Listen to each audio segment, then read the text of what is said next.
कर्जत जामखेडचे आमदार रोहित पवार यांचे निवडणूक अर्ज दाखल करण्यासाठी जामखेड कर्जत या मतदारसंघातील हजारो कार्यकर्ते नेत्यांनी केली गर्दी। आमदार रोहित पवार यांच्या अर्ज दाखल करण्यासाठी दिनांक 28 ऑक्टोबर रोजी कर्जत येथे राष्ट्रवादी काँग्रेस व मित्रपक्षाचे नेते कार्यकर्ते पदाधिकाऱ्यांनी गर्दी करून ना भूतो न भविष्यती अशा गर्दीचा उच्चांक मोडत काढून तुफान गर्दी करून आमदार रोहितदादा पवार यांच्या विजय संकल्प या मिरवणुकीमधून करण्यात आले। दुपारी 4 वाजताच्या सुमारास सुरू झालेली ही मिरवणूक अक्काबाई चौक येथून पेट्रोल पंपासमोरील ग्राउंडवर या मिरवणुकीचे रूपांतर सभेमध्ये झाले। तब्बल 3 तास चाललेल्या या मिरवणुकीमध्ये तुफान गर्दी झाली होती। या रॅलीमध्ये कार्यकर्त्यांचा उत्साह शिगेला पोहोचला होता। ही गर्दी पाहून जनतेला निकालाचा अंदाज आला असावा अशी चर्चा सर्वसामान्य नेते, कार्यकर्ते व जनतेमधून होत होती। यावेळी नामदार बाळासाहेब थोरात, राजे होळकर, खासदार डॉक्टर अमोल कोल्हे, खासदार निलेश लंके, आमदार नारायण आबा पाटील, आमदार रोहितदादा पवार, राष्ट्रवादी काँग्रेस शरदचंद्र पवार पक्षाचे प्रदेश सरचिटणीस माननीय राजेंद्र कोठारी, माननीय दत्तात्रय वारे, माननीय नामदेव राऊत, श्याम कानगुडे, सूर्यकांत नाना मोरे, सुधीर राळेभात, जिल्हा बँकेचे संचालक अमोल राळेभात, राहुल देशमुख, प्रवीणदादा गायकवाड, संजय वराडसर, विजयसिंह गोलेकर यांसह कर्जत जामखेड मतदारसंघातील नेते, कार्यकर्ते, पदाधिकारी बहुसंख्येने उपस्थित होते। यावेळी बोलताना सर्वच वक्त्यांनी चौफेर फटकेबाजी करत भारतीय जनता पक्षाच्या शासनाने केलेल्या चुकीच्या सरकारचे व सरकारच्या धोरणावर टीका केली व आमदार रोहितदादा पवार यांनी केलेल्या विकास कामांचा आराखडा कौतुकास्पद असल्याचे सांगितले।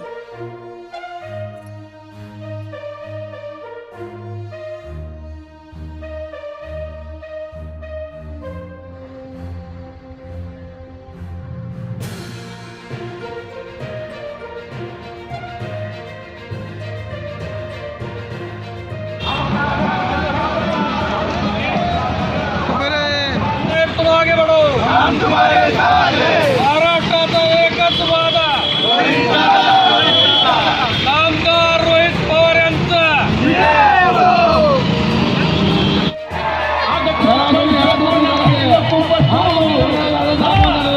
बसून जमायचं ना आम्ही रोहित दादा आपला नेता निवडून दियाचा।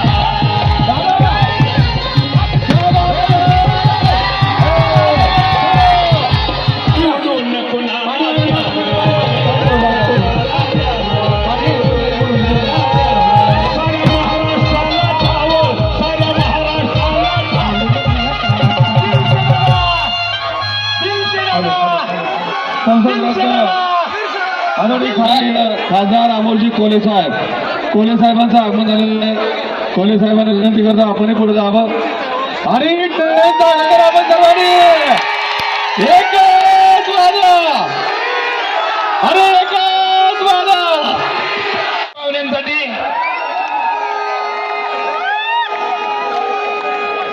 हे पहा स्टेजवरील गर्दी करत एवढंच माझं सांगणं आहे किंवा सगळ्यांनी सामावून घ्यावं आणि पहिल्यासारखं आमचं तुमचं काय आता राहणार नाही काही आणि आमचा पूर्ण पाठिंबा राहील यांना निवडून आणण्यासाठी।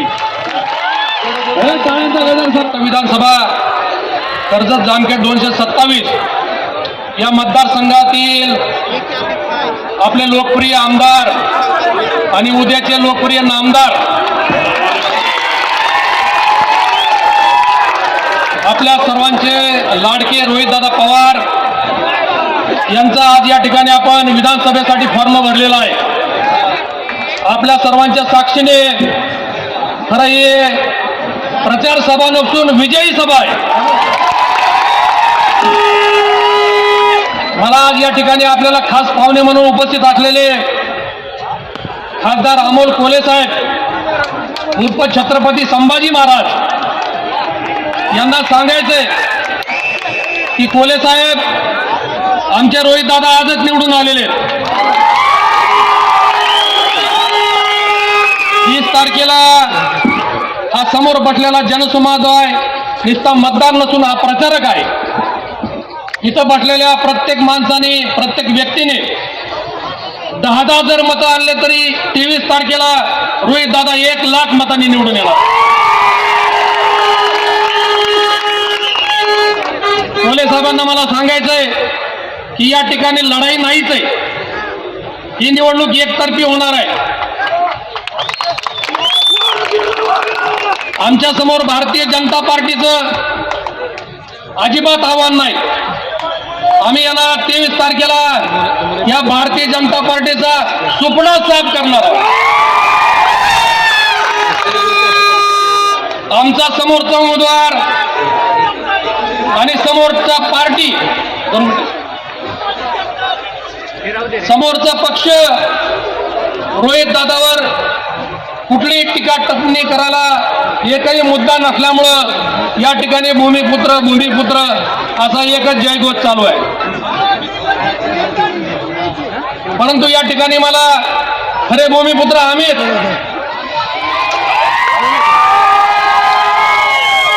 राम शिंदे हा येडशी तालुक्यातला धाराशिव जिल्ह्यातला आहे.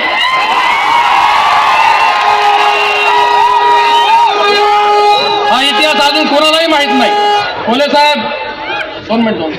कोल्हे साहेब आणि होळकर साहेबांना या ठिकाणी मला सांगायचंय की राम शिंदे हा अहिल्यादेवीचा वंशज अजिबात नाही.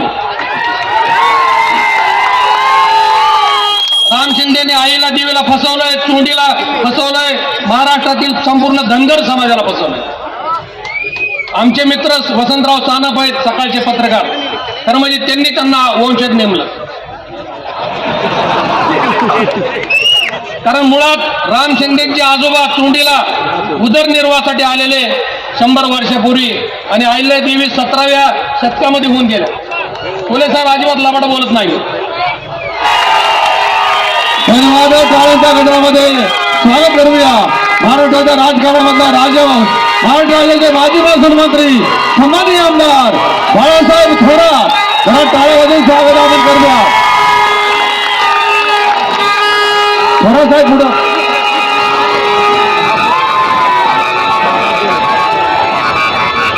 शांतता बसू दे, आणलं जाऊ दे. 5 मिनिट इकडे एकदा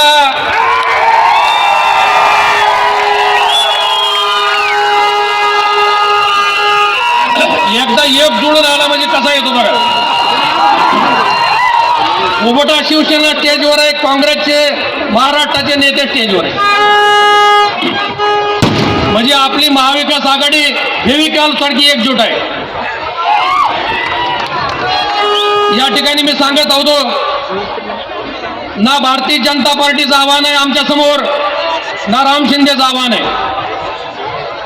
मला या ठिकाणी सांगायचंय तसा या महाराष्ट्राचा अनाजी पंत कोण आहे आपल्याला सगळ्याला माहिती. आणि त्या अनाजी पंताला 20 तारखेला ही महाराष्ट्रातील जनता मतदान रूपी हत्तीच्या पायाखाली चिरडल्याशिवाय राहणार नाही. आपले रोहित दादा आमदार तर होणारच आहेत, ही काळ्या दगडावरची पांढरी रेष आहे. परंतु थोरात साहेब महाराष्ट्रातील जनतेच्या आशीर्वादाने आपलं सरकार येणार आहे आणि आमचे रोहित दादा या सरकारमध्ये मोठ्या खात्याचे मंत्री होणार आहे. खरं म्हणजे आमचा दक्षिण भाग, त्या दक्षिण भागामध्ये कर्जत जामखेड आपल्यालाही माहित आहे अत्यंत दुष्काळी तालुका.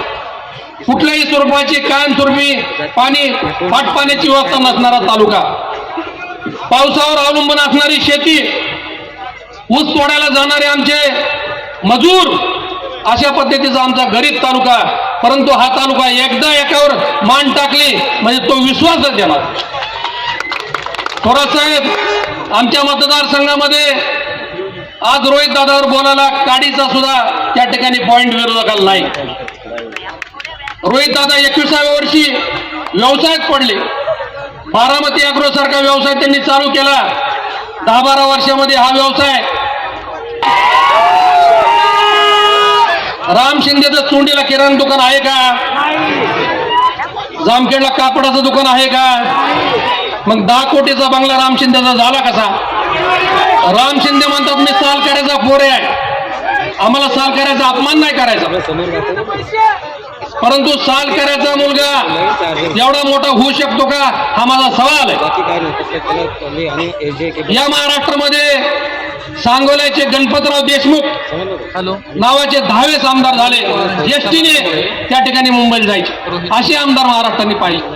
परंतु 5 वर्षाचा 10 कोटीचा बंगला, 200 एकर जमीन, पुणे मुंबईला फ्लॅट आणि या ठिकाणी मोटर प्रचंड संपत्ती गोळा केली आणि आज रडत येत की मी सावकाराला खोर आहे, मी जनतेतला आहे, मी तुमचा भूमिपुत्र आहे. मला त्यांना सांगायचंय की तुम्हाला सालकराचा मुलगा आणि भूमिपुत्र म्हणून घ्यायचे अजिबात अधिकार नाही. तुम्ही मोठे झाले, तुमचा विकास तुम्ही केला, परंतु कर्जत आणि जामखेड तालुका तुम्ही बकास केलेला आहे. कालच्या 5 वर्षामध्ये खऱ्या अर्थाने रोहितदादांनी कर्जत जामखेडमध्ये प्रामाणिकपणे या विकासाची गंगा कर्जत जामखेडला आणलेली. येणाऱ्या 20 तारखेला विधानसभेच्या निवडणुकीत मी आणि माझं कुटुंब, माझं मित्र परिवार इमाने इतबारे रोहितदादाला मतदान करून येणाऱ्या मंत्रिमंडळात मंत्री करणार आहे. जय हिंद, जय महाराष्ट्र. आता पवार साहेबांचा बंगल्यानंतर म्हटल्यानंतर मीडिया तिथं काय कमी नव्हता. बाहेर आल्यानंतर त्यांनी विचारलं काय झालं नेमकं, तर काय झालं नेमकं ह्याचं साक्षीदार आदरणीय थोरात साहेबांनी आमच्या देशमुख कुटुंबावर गेले 40-50 वर्ष एवढं प्रेम केलेलं आहे. आणि हे आम्ही सर्व कुटुंबीय एक काँग्रेसच्या त्या विचारधारेच्या, काँग्रेस असेल राष्ट्रवादी असेल, एक सर्व धर्मसमभाव मानणारी, सगळ्यांना बरोबर घेऊन जाणारी, गांधी, नेहरू, यशवंतराव चव्हाण साहेबांपासून पवार साहेबांपर्यंतची एक विचारधारा असणारी, ह्या विचारधारेत तयार झालेला कार्यकर्ता भाजपमध्ये कसा रमत नाही याचं उदाहरण जर कोणी असेल तर ते मी असेल, असं मी त्या ठिकाणी मीडियाला सांगितलं. कारण आपण या ठिकाणी गेल्या 2-2.5 वर्षात राज्यात काय चाललं सगळं बघितलं. तोडाफोडा आणि राज्य करा, काही करून सत्ता मिळवा, आणि कशा पद्धतीनं महाविकास आघाडीचं सरकार गेलं, उद्धवसाहेब ठाकरेंच्या नेतृत्वाखालचं सरकार घालवलं, आणि कशा पद्धतीने ही लोक सत्तेवर आली. त्याच्यानंतर राष्ट्रवादी काँग्रेस कसा फुटला, आणि त्यानंतर आदरणीय पवार साहेबांनी स्थापन केलेला पक्ष स्वतः संस्थापक अध्यक्षालाच पक्षातून बाहेर जाण्याची वेळ कशा पद्धतीने या लोकांनी आणली. आणि हा सगळा विचार राज्यातल्या जनतेला पटला नाही, म्हणून लोकसभेला देशात कुणाचं सरकार आलं याच्यापेक्षा महाराष्ट्रातल्या जनतेने एक निकाल दिला की तुम्ही हे जे चुकीच्या पद्धतीचं राजकारण चालवलंय ही महाराष्ट्रातली पुरोगामी जनता कधीच सहन करणार नाही. ठिकाणी मुद्दा गाजतोय, परंतु दत्तात्रय वारेंनी आताच त्यांना दिलाय गुद्दा. अरे भूमिपुत्र कोण असतो? ज्याच्या घरामध्ये वर्षभर दुःखाची घटना घडती, त्याच्या घरामध्ये दिवाळी केली जात नाही. त्याच्या घरातल्या लहान मुलांना, श्रीमंताचा असो का गरिबाचा असो, दुःखाची घटना घडल्यानंतर दिवाळी त्या घरामध्ये होत नाही.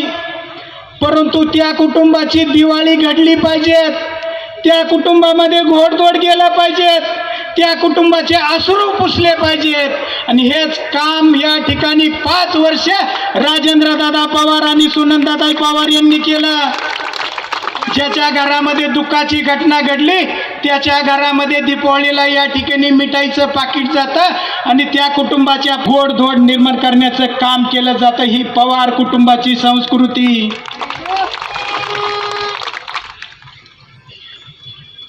आणि भूमिपुत्र, मला वाटलं कर्जत जामखेडच्या बऱ्याच भूमिपुत्रांनी तिकडे प्रवेश केलाय.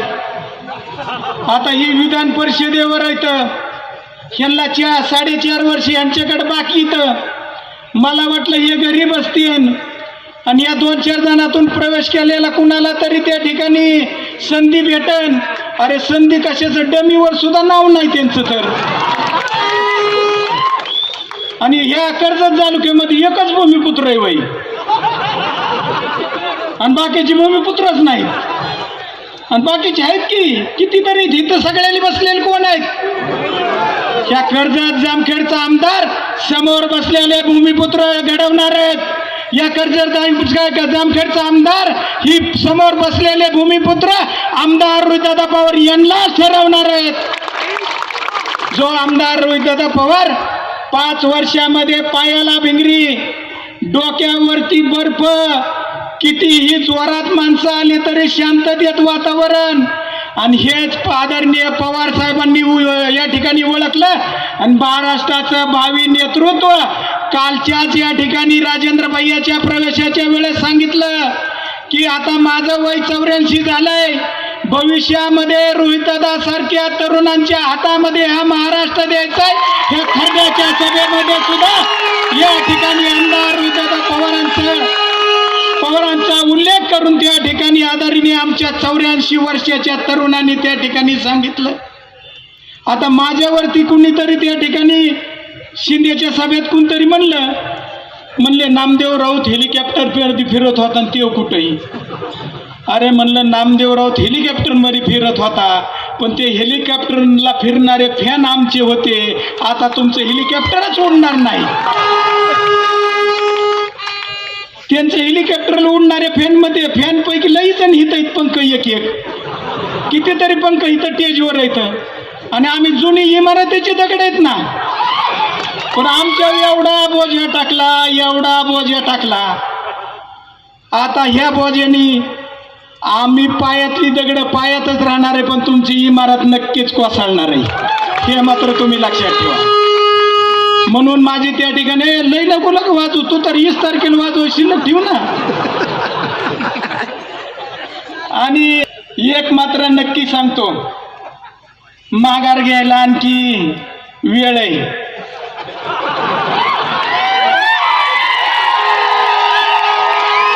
4 तारखेला माघार घेणार आहेत. माघार घ्यायचं टाइम आहे. शांतीला मासाळलंच वरात हसतात. माघार घ्यायला आणखी टाइम आहे. माझी विनंती तुम्हाला, 4 तारखेला 4 पर्यंत माघार घ्या, नाही तर अख्खं बुकच जाणार आहे तुमचं. आणि नुसतंच बुक जाणार नाही तर परत मग मी सांगितलं की डमीचं सुद्धा भूमिपुत्रावर नाव नाही टाकतलं. ही मागास सांगितलं की तुम्हाला. ती नाही म्हणत बा मी जाऊ द्या. त्याच्यामुळं काय म्हणत होतं विसरून गेलं मागच्या ह्याच्यात माझं. त्याच्यामुळं माझी विनंती तुम्हाला, आज जर पाहिलं तर आज या ठिकाणची आपली जनता जी आज एवढ्या मोठ्या प्रमाणावर एकत्रित दिसते आहे, आजच आपल्याला गुलाल आपला झालेला आहे, याच्यात काही शंका नाही. या महाराष्ट्र राज्याच्या राजकारणामध्ये ज्यांचा वारसा, ज्या पवार साहेबांचा वारसा, ज्या या पुरोगामी महाराष्ट्राला ज्यांनी संस्कार दिले आणि या महाराष्ट्राला ज्यांची संस्कारांची मार्गदर्शनाखाली आजपर्यंत चालत आला, असे शरद पवार साहेबांचे वारस आहेत. आणि त्यांच्या वारसाप्रमाणे 2019 ते 2024 मध्ये ज्या पद्धतीने त्यांनी काम केले, हे उल्लेखनीय काम हे दादांच्या माध्यमातून त्या ठिकाणी झालेलं आहे. आणि 2024ला आज आपल्या पुढं बोलत असताना आपण आज विकासावर बोलतो आहोत. कारण विकास काय असतो हे खऱ्या अर्थाने आपल्याला समजत नाही. 1977ला आमदार कांबळे हे निवडून आल्यानंतर रिझर्वेशन हे कायम राहिलं. मागील 1908चे 10 वर्ष जे आमदार होते त्यांची कार्यपद्धती आपण सर्वांनी पाहिली आणि आमदार रोहितदादा यांची कार्यपद्धती पाहिली. खऱ्या अर्थानं विकासात्मक दृष्टिकोनातून राजकारण आणि समाजकारण करण्याची वृत्ती जी दादांमध्ये आहे ती त्या व्यक्तीमध्ये नाही. त्याविषयी जास्त बोलावं अशी त्यांची पात्रता देखील मला वाटत नाही. खऱ्या अर्थानं कुणावर जास्त टीका करण्यापेक्षा त्याचं उत्तर आपण येणाऱ्या 20 तारखेला दादांना लाखाच्या पेक्षा जास्त लीडने त्या ठिकाणी निवडून देऊन त्यांना एक चपराक देऊ. जशी गाडी मागच्या दाराने पळाली होती मागच्या वर्षी, या वर्षी सुद्धा गाडी विसरले पाहिजे, स्वतःच पळाले पाहिजे. एवढी आपल्याला मताधिक्य दादाला द्यायचं आहे. आज मी जामखेडमध्ये माझे बंधू सुधीरदादा प्रचार दौऱ्याच्या माध्यमातून फिरत असताना एवढा त्या ठिकाणी लोकांचा प्रतिसाद, आपला प्रतिसाद आणि जी उत्सुकता आहे ही आम्हाला स्वतःला सुद्धा फार प्रेरणा आणि ऊर्जा देते आणि आम्ही जास्त वेगाने काम करायला लागतो. आणि आपल्या सर्वांची आज या ठिकाणची उपस्थिती त्याच्यामुळे रोहितदादांना प्रेरणा ही फार मिळणारच, यात काही शंका नाही. शाहू फुले आंबेडकरांचा आपलं महाराष्ट्रात वारसा आहे, त्यांचा वारसा चालवण्याचं काम त्या ठिकाणी आपण सगळे रोहितदादांच्या माध्यमातून करत आहोत. परंतु कुणी नकारात्मक गोष्टी, चुकीच्या गोष्टी त्या ठिकाणी करत असेल, गुंडगिरीला आणि चुकीच्या बुद्धीला त्या ठिकाणी स्थान देत असेल तर त्याला जशा तसं उत्तर दिलं जाईल. कुणीही असं समजू नये. की आम्ही फार चांगले आहोत, आम्ही जसे तसे आहोत, की या ठिकाणी या माध्यमातून कुणीतरी मला म्हणलं राळे भातांवर बोला, त्यामुळे राळे भातांवर बोलायची आवश्यकता नाही. राळे भात मी आहे आणि मीच सांगतोय, जसे तसं उत्तर त्या ठिकाणी दिलं जाईल.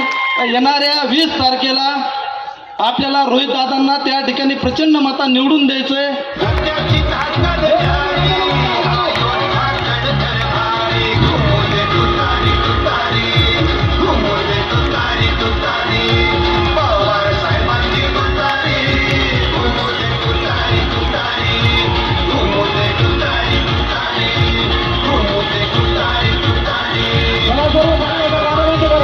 गाणं बंद करा, गाणं सगळे खाली बसा, सगळे खाली बसा, सगळे खाली बसा.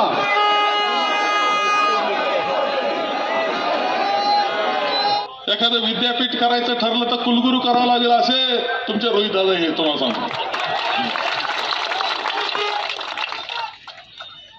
कशी मॅनेजमेंट करावा, कसं करावा, तुमचं शिकून घेतलं पाहिजे. आम्हाला अशा सभा करायला जमत नाही. आज एवढ्या उत्साहानं तुम्ही आलात, खरं म्हणजे आम्ही कायम पाहिलंय हा कर्जत तालुका हा कोणाचा असा प्रश्न विचारला तर सांगता येतं की यशवंतराव चव्हाण साहेबांचा वारसा सांगणारा कर्जत तालुका आहे. शरद पवार साहेबांना मानणारा कर्जत तालुका आहे. आबासाहेब निंबाळकरांचा कर्जत तालुका आहे. बापूसाहेब देशमुखांचा कर्जत तालुका आहे. आणि कीर्तिरूप भाऊसाहेब, स्वर्गीय भाऊसाहेब माझे वडील यांचा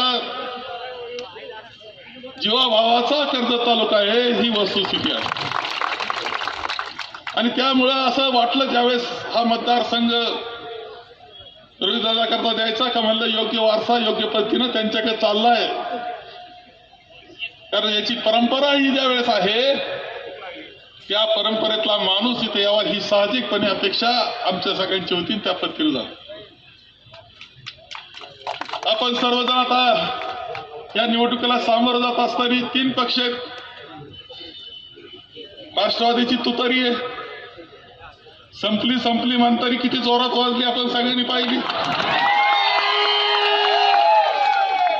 शिवसेना आहे. संपले म्हणताना कशी मशाल पेटली ते आपण पाहिली. आणि काँग्रेस हे पंजा दमदार अशा पद्धतीनं महाराष्ट्रामध्ये आपण काम केलेलं आहे. तुमच्या सगळ्यांचे आभार मानले पाहिजे. लोकसभेच्या निवडणुकीमध्ये खूप चांगलं मतदान तुम्ही केलं. अपेक्षा इतकं नाही. मला 50,000चं लीड पाहिजे होतं तुमचं कर्ज जाऊन. खरं सांगतो बरं का. पुढं गेलं काय गेलं याच्यापेक्षा मिळालं पाहिजे होतं. एवढे भोळेबाळे नाही तुम्ही. अरे सोसायटीला एवढे चित्र असलं तरी नेमके शिक्के मारणार आहे तुम्ही.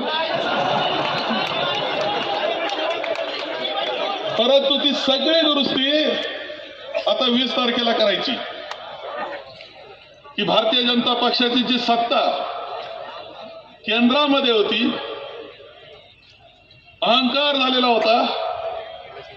निवडणुकीच्या कालखंडामध्ये मुख्यमंत्र्यांना सुद्धा जेलमध्ये घालून त्या राज्याच्या निवडणुका करण्याची पद्धत त्यांनी आणली होती. प्रचंड अशा प्रकारची दहशत निर्माण करण्याची पद्धत होती. जातीवाद, धर्मवाद याच्या माध्यमातून समाजामध्ये दुफळी करण्याचं काम ते करत होते. त्यांना धडा शिकवण्याचं काम त्यांनी केलं. त्यांचा अहंकार पूर्णपणे नेस्तनाबूद करण्याचं काम तुम्ही केलं. हे ऐतिहासिक काम तुम्ही केलेलं आहे. छत्रपती शिवाजी महाराजांना ज्यांनी राज्याभिषेक नाकारला ना, तो विचार म्हणे मनुवाद चातुर्वर्णी लक्षात ठेवला पाहिजे. आता संभाजीराजे जे आहेत आपले कोल्हापूरचे, त्यांचे धर्मपत्नी माझ्या मते त्या काळाराम मंदिरात गेल्या होत्या. तिथं वेदाचं पठण करीत होत्या त्या बसून. तिथले गुरु आले आणि ते म्हणले, गुरुजी तिथले म्हटले तुम्ही कोण? त्या म्हणे मी आमोक. तुम्हाला वेदाचं पठण करता येणार नाही. हा मनुवाद आहे. हा हे चातुर्वाद नाही, हे लक्षात ठेवलं पाहिजे तुम्ही सगळ्यांनी. भारतीय जनता पक्षाचा विचार आपल्याला घटनेला अभिप्रेत असताच विचार करून यायचा आहे. ताकद त्याला द्यायची.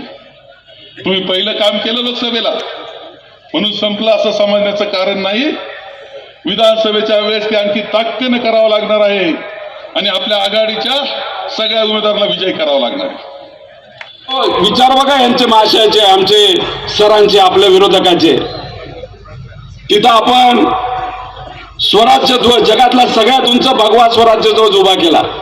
सर्वजण नतमस्तक झालो का नाही झालो? भगवा हा रंग आपल्या सर्वांसाठी पवित्र आहे. बंधुभाव, समता, एकता हा रंग आपल्या सर्वांना शिकवतो. जगातला सगळ्यात उंचावर अमेरिकेत सुद्धा जर एखादा आता तो ट्रम्प आहे ना, ट्रम्प, इंटरनेटवर जाऊन जर बघितलं ना जगातला सगळ्यात उंच भगवा कुठला, तर काय नाव यायला निघणार? कर्जत, जामखेड, खर्डा. आपण ज्या झेंड्या पुढे तिथं नतमस्तक होतं. हे माझे महाशय सर काय म्हणाले? दांडके दांडक. 25 दिवस राहिले. लोकशाहीच्या माध्यमातून आस्क दांडक आम्ही सर्वजण तुमच्या, तुम्ही नाही विसरणार. आमच्या अशा पवित्र गोष्टींची तुम्ही थट्टा आणि चेष्टा आणि मस्करी जर तिथं उडवत असताल तर आम्ही काय थोडी गप्प बसणार आहे? अहो, रोहित शर्माला आणलं आणि म्हणतात की कशाला आणलं? अरे एकदा तू तरी प्रयत्न करायला पाहिजे होतं. जमलं असतं का तुम्हाला तिथं रोहित शर्माला आणायला? अरे भारताला वर्ल्ड कप ज्यांनी दिलं, ज्याचा अभिमान आपल्या सर्वांना पाहिजे, अशा रोहित शर्मांना तिथं बोलावलं असेल. लहान लहान मुलं सुद्धा त्या रोहित शर्माकडे बघत असताना स्वप्न बघायला लागली होती, आपण सुद्धा देशासाठी तिथं खेळलं पाहिजे. आपण सर्वजण आपल्या मुला मुलींसाठी तिथं स्वप्न बघत होतो. त्यासाठी रोहित शर्मा या पवित्र भूमीमध्ये आले आणि तिथं सगळ्यात उत्कृष्ट असं आता क्रिकेट स्टेडियम आपण राशीनला बांधणार आहोत. आणि फक्त राशीनला नाही तर ते कर्जतला सुद्धा बांधणार आहोत आणि तिथं जामखेडला सुद्धा तिथं बांधणार आहोत.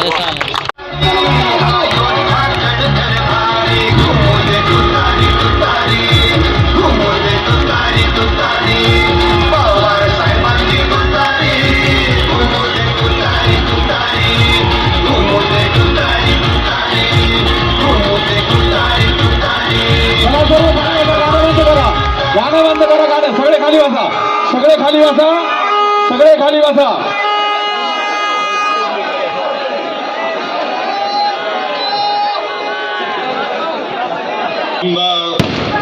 रोहितजी पवार त्यांच्या प्रचारासाठी मुद्दाम येथे उपस्थित असलेले माननीय भूषणराजे होळकर, एक लोकप्रिय खासदार ज्यांचा आवाज आता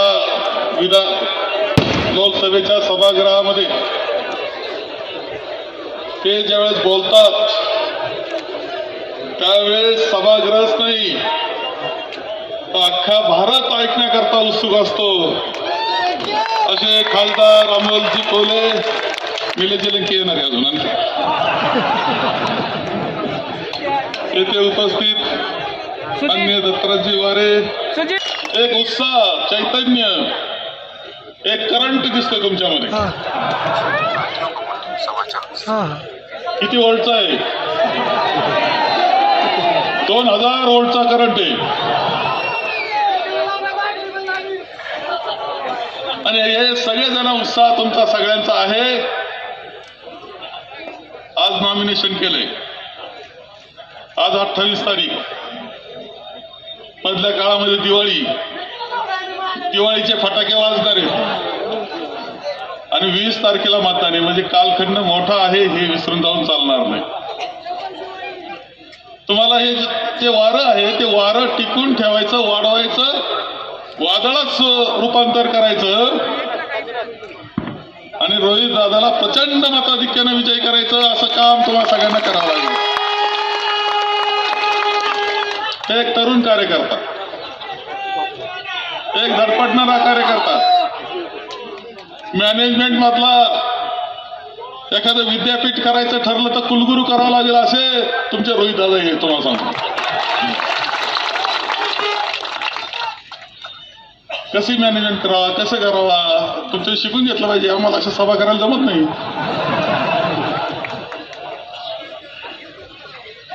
आज एवढ्या उत्साहानं तुम्ही आलात. खरं म्हणजे आम्ही कायम पाहिलंय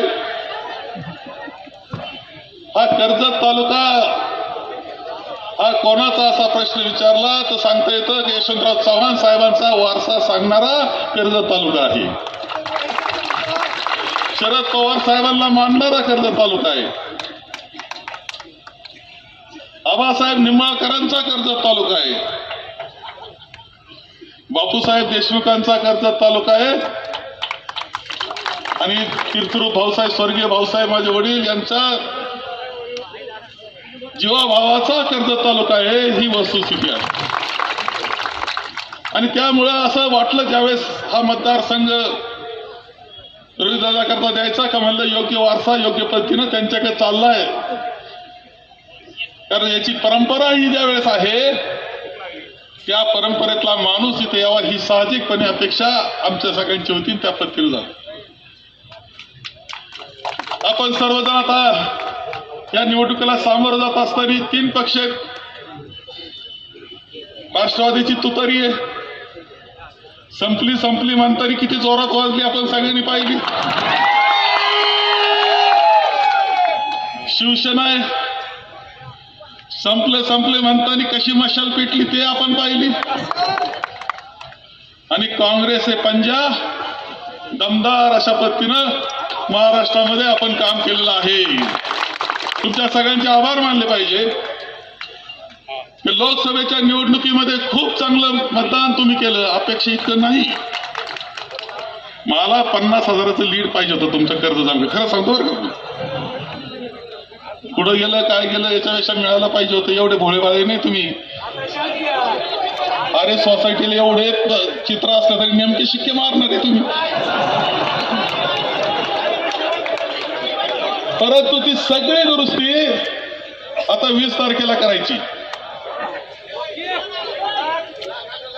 सांगते काही गोष्टी कराव्या लागतील. काँग्रेसचा विचाराचा हा तालुका आहे. राष्ट्रवादीचा विचार आणि काँग्रेसचा विचार वेगळा नसल्यामुळे आम्ही तुमच्या हाती दिलेला आहे. कदाचित इतिहास घडत असतो परंतु आपल्या लक्षात येत नसतं. इतिहास नंतर लिहिला जात असतो आणि मग म्हणता असं झालं त्या काळात तसं झालं. तुम्ही एक इतिहास घडवला की भारतीय जनता पक्षाची जी सत्ता केंद्रामध्ये होती, अहंकार झालेला होता.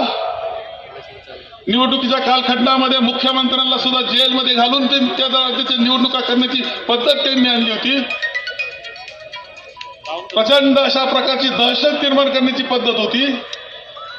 जातीवाद, धर्मवाद याच्या माध्यमातून समाजामध्ये दुफळी करण्याचं काम ते करत होते. त्यांना धडा शिकवण्याचं काम त्यांनी केलं. त्यांचा अहंकार पूर्णपणे नेस्तनाबूद करण्याचं काम तुम्ही केलं. हे ऐतिहासिक काम तुम्ही केलेलं आहे. भारतीय जनता पक्षाचा जर विचार आपण केला, त्यांना नेमकं काय पाहिजे, त्यांचं तत्वज्ञान काय, त्यांचा विचार कोणता, त्यांचा विचार आणि तुमचा विचार जुळणार आहे काय. आज काँग्रेसचा विचार आहे, राष्ट्रवादीचा विचार आहे, आमच्या आघाडीचा विचार जो आहे तो सगळ्यांना चांगला हक्क देण्याचा विचार आहे. या लोकशाहीचं जतन करण्याचा, ताकदवान लोकशाही बनवण्याचा विचार आहे. राज्यघटनेचं रक्षण करण्याचा विचार हा आघाडीचा विचार आहे. भारतीय जनता पक्षाला आपली राज्यघटना बुडवायची, त्यांना संपून टाकायची. 400 पार झाले तर राज्यघटना आम्ही बदलून टाकू म्हणायचे. तुम्ही म्हणाल लोकसभेच्या वेळेस होतं, आता काय आलं त्याचं. तसं नाहीये. जोपर्यंत भारतीय जनता पक्ष येईल शब्द तोपर्यंत धोका समजायचा आपल्या राज्यघटनेला, तुमच्या मताच्या अधिकाराला, तुमच्या समतेला तो धोकाही लक्षात ठेवायचा. तो शब्दामध्येच तुमच्या सर्वांच्या समानतेला धोका आहे. पुन्हा एकदा चातुर्वर्ण आणण्याचा प्रयत्न त्यांचा आहे. चातुर्वर्ण म्हणजे काय बाबा. छत्रपती शिवाजी महाराजांना ज्यांनी राज्याभिषेक नाकारला ना, तो विचार म्हणजे मनुवाद चातुर्वर्ण हे लक्षात ठेवलं पाहिजे. आता संभाजीराजे जे आहेत आपले कोल्हापूरचे, त्यांचे धर्मपत्नी माझ्या मते त्या काळाराम मंदिरात गेल्या होत्या. तिथं वेदाचं पठण करीत होते. ते बसून तिथले गुरु आले आणि ते म्हणले, गुरुजी तिथले म्हटले तुम्ही कोण. त्या म्हणे मी कोण. तुम्हाला वेदाचं पठण करता येणार नाही. हा मनुवाद आहे. हा हे चातुर्वाद नाही लक्षात ठेवलं पाहिजे तुम्ही सगळ्यांनी. भारतीय जनता पक्षाचा विचार आपल्याला घटनेला अभिप्रेत असताच विचार करून यायचा आहे, ताकद त्याला द्यायची. तुम्ही पहिलं काम केलं लोकसभेला म्हणून संपलं असं समजण्याचं कारण नाही. विधानसभेच्या वेळेस ते आणखी ताकदीनं करावं लागणार आहे आणि आपल्या आघाडीच्या सगळ्या उमेदवारांना विजय करावा लागणार आहे. आघाडीचं सरकार कसं आलं वेगळं सांगण्याची महायुतीचं सरकार कसं आलंय वेगळं सांगण्याची आवश्यकता नाही. आघाडीचं सरकार होता, कोरोनाचा कालखंड होता, तरी आम्ही काम करीत होतो, लोकांकरता काम करीत होतो. महायुतीचं सरकार आलं, नवीनच घोषणा आली 50 खोके. खोके म्हणजे काय मला कळलंच नाही. म्हणजे हे खोक्याचे खोके.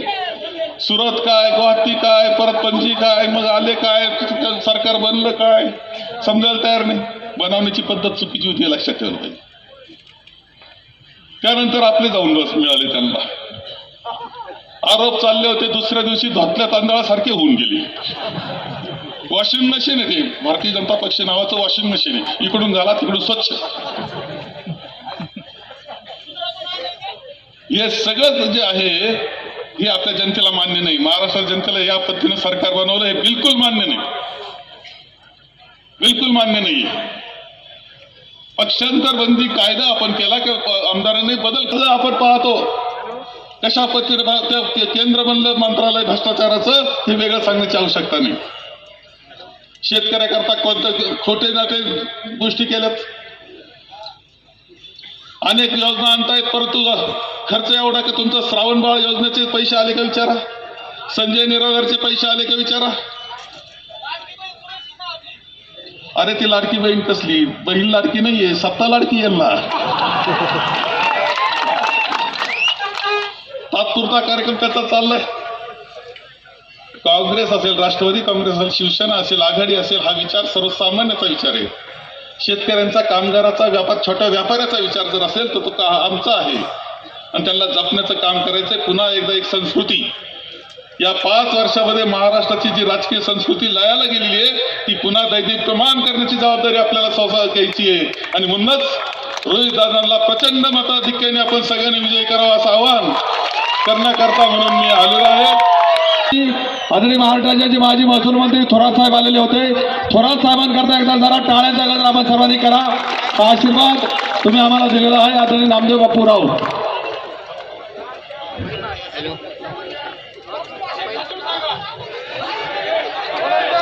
हसून नाही का, हसूनच आहे, काळजी करू नका. रोहितदादा पवार तुम आगे बढ़ो. आमदार रोहितदादा पवार तुम आगे बढ़ो. वादा महाराष्ट्राचा नवा वादा. त्यामुळे जर कुठली नाराजगी असेल तर कृपा करून ती विसरून जावा. मी माझा स्वभाव बदलला नाही, माझे कपडे बदलले नाही. आज फक्त कुर्ता घातलाय, महत्वाचा दिवस होता. जीन्स घालायचो, आत्ताही जीन्स घालतो. पांढरा शर्ट, आत्ताही पांढरा शर्ट. केस पिकलेले, कलर करत नाही आणि कन्सल्टंटचं मुलीच ऐकत नाही. म्हणजे माझ्यात कुठला बदल झाला आहे का तुम्ही तो बघा. जसा आहे तसा आहे, पण त्याच्यामध्ये काही जर सुधारणा करायची असेल तर 100% ती सुधारणा येत्या काळामध्ये केली जाईल. नाराजगी ठेवू नका. आणि माझ्या काही कार्यकर्त्यांना मला कृपा करून विनंती करायची, लय प्रेमाने पुढं पुढं तुम्ही येता आणि आपल्या लोकांना थोडं मागे मागे सारता. आता तसं काही करून चालणार नाही. आपल्याला त्यांना सुद्धा पुढं तिथं आणावं लागेल. आणि काय कार्यकर्ते गावात लय वेगळ्या पद्धतीने लय रांगडे असतात, लय प्रेमळ असतात.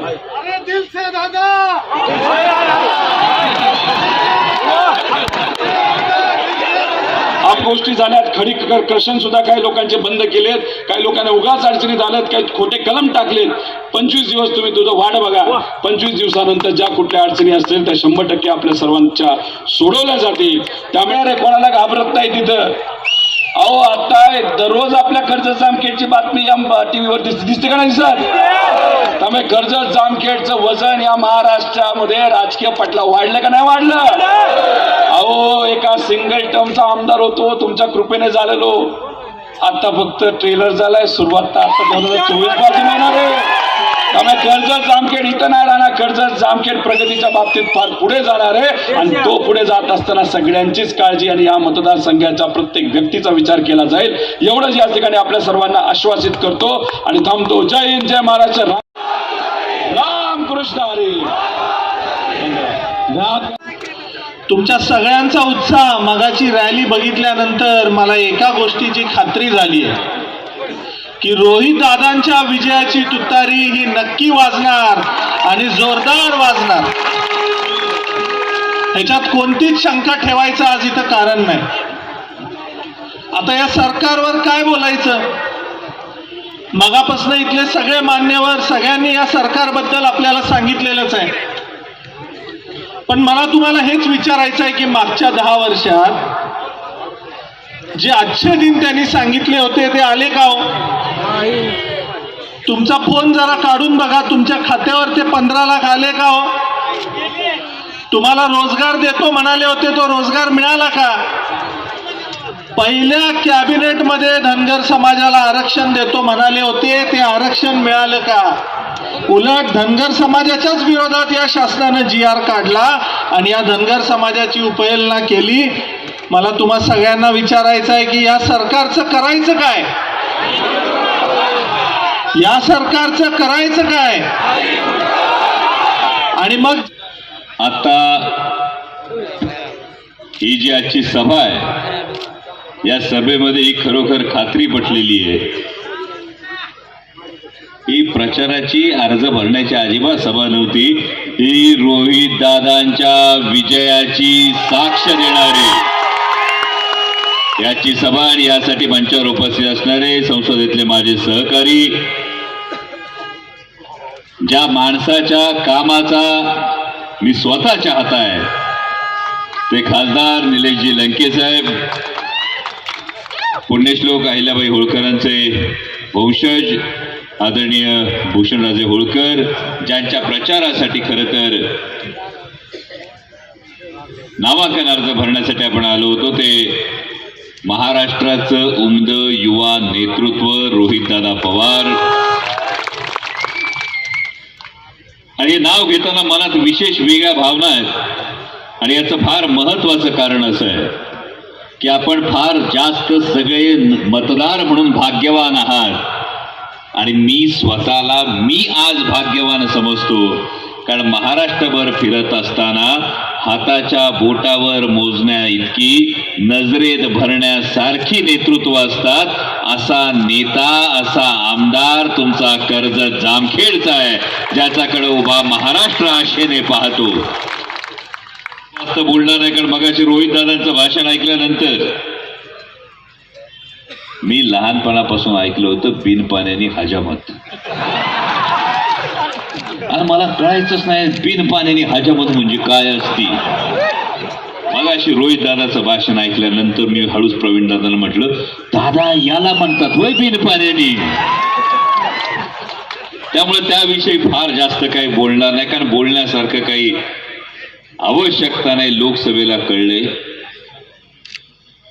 जिथं राम असतोय तिथं कमळ फुलत नाही.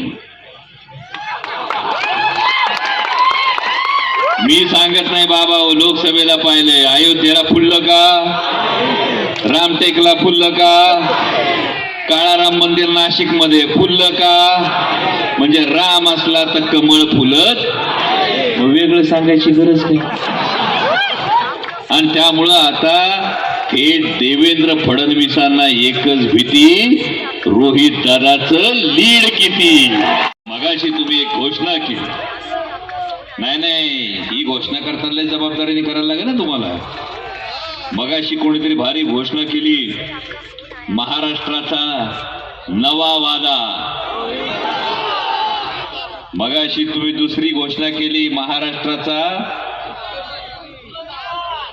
एकच दादा. त्यासाठी 2019चा बारामतीचा रेकॉर्ड मोडायला लागेल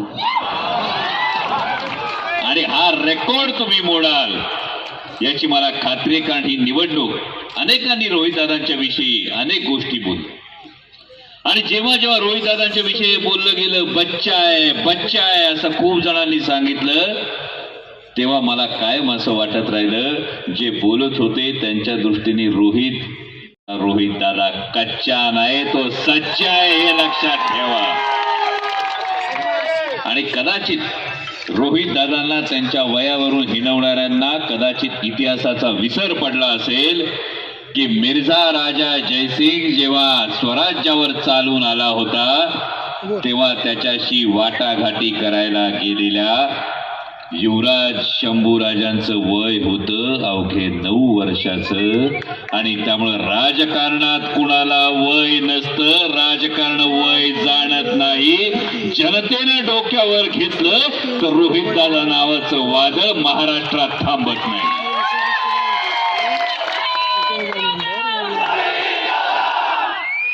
म्हणजे आता आणखी गोष्टी सुरू होतील, काही वेगवेगळ्या गोष्टी सुरू होतील. जातीपातीच्या नावानं, धर्माच्या नावानं वेगवेगळी विधानं व्हायला सुरुवात होतील. जर हे विधान करणारं कोणी दारात उभं राहिलं तर त्याला जरूर विचारा. 2-2.5 वर्षांपूर्वीचा कोविडचा काळ आठवा. इथं रोहित दादा असतील, तिथं पारनेरमध्ये निलेश लंके साहेब असतील, यांनी जेव्हा कोविडच्या काळामध्ये प्रत्येक पेशंटला आधार देण्याचं काम केलं, तेव्हा आता जर जातीच्या नावानं कोण मत मागायला आलं तर त्याला विचारा, अरे कोविडच्या काळात जेव्हा सीटी स्कॅनचा स्कोअर कळत नव्हता, ऑक्सिजनचं कॉन्सन्ट्रेशन ढकलत होतं, खाली जात होतं, तेव्हा ऑक्सिजनचा मास्क लावणाऱ्या डॉक्टरला कोणी जात विचारली का? प्लाझ्मा देणाऱ्या माणसाला, दात्याला कोणी विचारलं का प्लाझ्मा मला चढवतोयस पण तुझी जात कोणती? नर्सला कोणी जात विचारली का? जर जीव वाचवताना जात नसेल तर यापुढं सुद्धा या माणसांनी तुमची मदत केली. ते खासदार निलेश लंके असतील, ते रोहित दादा पवार असतील. जात पात धर्म पंथ हे विसरून मानवतेच्या दृष्टीनं त्यांच्या मागं उभं राहणं फार गरजेचं आहे. म्हणजे ही निवडणूक केवळ व्यक्तींची राहिली नाही, ही निवडणूक तत्वांची झाली, निष्ठेची झाली, स्वाभिमानाची झाली. म्हणजे पलीकडे आष्टी पाटोदाच्या मतदारसंघामध्ये आमचा महबूब शेख सारखा एक युवा सहकारी लढतोय. म्हणजे मी कायम कौतुकानं महबूब शेख विषयी बोलतो का त्या पोराचा जर शर्ट वर केला तर पक्षासाठी किती लाठ्या खाट्या खाल्ल्या, किती आंदोलनं केली ते त्या पोरावरून कळल. आणि मला अभिमान आहे की आज त्या महबूब शेखला उमेदवारी मिळाली. हे राष्ट्रवादी काँग्रेस पक्षात घडू शकतं, हे आदरणीय शरद पवार साहेबच करू शकतात. आणि त्याच पद्धतीनं तुमच्या नेत्यावर, आदरणीय रोहित दादांवर इतकी संकट आली. मला अभिमान कुठल्या गोष्टीचा वाटतो. जेव्हा मोठमोठे नेते म्हणत होते ना वयानं कच्चा आहे, वयानं कच्चा आहे, रोहित दादा बच्चा आहे, तेव्हा असं वाटलं ईडी आलं, सीबीआय आलं, इन्कम टॅक्स आलं, त्यातलं ईडी असेल, इन्कम टॅक्स असेल, पोल्युशनच्या नोटिसेस असतील, कारवाया असतील, हे सगळं करत असताना मला वाटतं रोहित दादाचं वय जेवढं आहे त्यापेक्षा कितीतरी पटीनं त्याचा अनुभव आहे. आणि आता सोनं आगीतून तावून सुलाकून निघालं की ते झळाळण्याशिवाय राहत नाही, हे आता रोहित दादाचं भवितव्य आहे.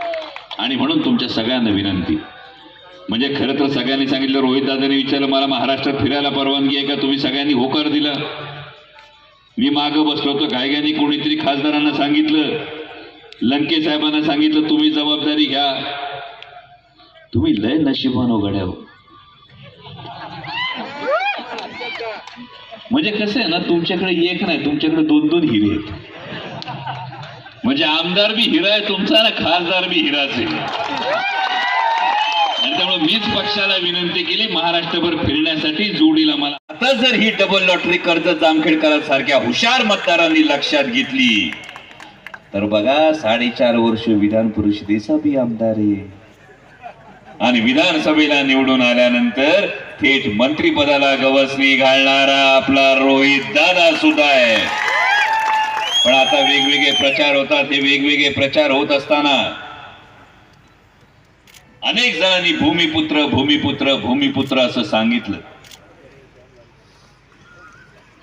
हा सगळा जिथं जिथं बॅनर दिसेल आणि कुणी तुम्हाला भूमिपुत्र म्हटलं तर सांगा, या छत्रपती शिवाजी महाराजांनी या महाराष्ट्राच्या मातीत हा आदर्श घालून दिला की माणूस जन्मानी नाही, माणूस कर्मानी मोठा होतो, तो कर्मानी ओळखला जातो. आणि हा हिरा आहे, हा कोहिनूर आहे महाराष्ट्राचा.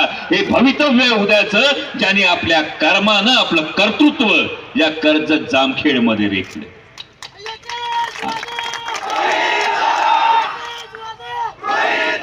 आणि आता मुंबईमध्ये बॅनर लागलेत. इथं कमळाचा उमेदवार असल्यानंतर बॅनर लागतील. मुंबईत लय मोठमोठे बॅनर लागेत. बटेंगे तो कटेंगे, हे मुंबईत बॅनर लागले. महाराष्ट्रात अनेक ठिकाणी बॅनर लागले. बरं, हे सांगायला कुणाला यावं लागतं तर उत्तर प्रदेशच्या माननीय मुख्यमंत्री महोदयांचा फोटो लावून हे बॅनर लागलेत. हे बॅनर लागत असताना कायम लक्षात ठेवा, जेव्हा त्यांनी बॅनर लावले तो बटेंगे तो कटेंगे असं त्यांनी सांगितलं. त्यांना साधा प्रश्न विचारू इच्छितो, बटेंगे तो कटेंगे कहने वालों जरा हमें ये भी बता दो, बटेंगे तो कटेंगे कहने वालों हमें जरा ये भी बता दो, क्यों काटा महाराष्ट्र के युवाओं का रोजगार और बांट दिया गुजरात को. 5.5 लाख कोटीची गुंतवणूक केली भावाहो, लाखों तरुणांच्या हातचा रोजगार गेला. तो बटेंगे तो कटेंगे कहने वालों जरा ये भी बता दो, क्यों काटा महाराष्ट्र के युवाओं का रोजगार और बांट दिया गुजरात को, क्यों काटा किसानों की कर्ज माफी का हक और बांट दिया चुनिंदा पूंजीपतियों को. 26 लाख कोटीचं कर्ज माफ झालं ठराविक उद्योगपतींचं, पण तुमच्या 7-12 कोरा झालेला नाही. आणि म्हणून हा प्रश्न है, क्यों काटा किसानों के कर्ज माफी का हक और बांट दिया पूंजीपतियों को, क्यों काटा मराठी पार्टियों को और बांट दिया आपने सत्ता के दलालों को, क्यों काटी आम आदमी की जेब. 3,000 रुपये साधारणतः खर्च व्हायचा महिनाभराच्या जेवणाचा. गेल्या वर्षभरात खर्च वाढलाय, झालाय 4,500. जाते ते सगळं तुमच्या खिशातून जातंय. आणि मगाशी रोहितदादांनी उल्लेख केला तर खोड रबर आणि शिस पेन्सिल दिली नसेल याचं कारण त्याच्यावर 18% जीएसटी. तो क्यों काटी आम आदमी की जेब और बांट दी इलेक्टोरल बॉन्ड्स वाली कंपनियों को, क्यों काटा महाराष्ट्र का हक और बांट दिया आपने गुजरात को. इसलिए कान खोल के सुन लो, कान खोल के सुन लो, बटेंगे तो कटेंगे ये कहने वालों, आपके खिलाफ होने वाले वोट हम अब न बटने देंगे. महाराष्ट्र का हक, महाराष्ट्र का स्वाभिमान अब हम नहीं कटने देंगे. बचेंगे तो और भी लड़ेंगे कहने वाले हैं हम, बचेंगे तो और भी लड़ेंगे कहने वाले हैं हम. लड़ेंगे और जीत कर दिखाएंगे. छत्रपति शिवाजी महाराज का महाराष्ट्र धर्म इस महाराष्ट्र में जिंदा रखेंगे, इस महाराष्ट्र में जिंदा रखेंगे. ही जाणीव ठेवा. आणि माझ्या भावानं एक गोष्ट लक्षात ठेवा, तुमच्या माझ्या देवाची, तुमच्या माझ्या आदरणीय आज शरदचंद्रजी पवार साहेबांसाठी ही निवडणूक फार महत्वाची. म्हणजे फक्त रोहितदादा पवार कर्जत जामखेड मध्ये उभे नाहीत, तर संपूर्ण महाराष्ट्रात प्रत्येक ठिकाणी आदरणीय शरदचंद्रजी पवार साहेब उभे आहेत. आणि एका माणसाविषयी एक गोष्ट करण्यात आली, ज्या माणसानं आयुष्याची 55-60 वर्ष या महाराष्ट्रासाठी वेचली, एका क्षणात त्या माणसाच्या संपूर्ण इतिहासावर, संपूर्ण कर्तृत्वावर एक बोळा फिरवण्याचं पाप आणि प्रयत्न या भारतीय जनता पक्षाने केलं. आपला बाप हरताना बघायचा नाही, एवढी गोष्ट तुम्हाला प्रत्येकाला सांगतो आणि तुमची रजा घेतो. धन्यवाद. जय शिवराय.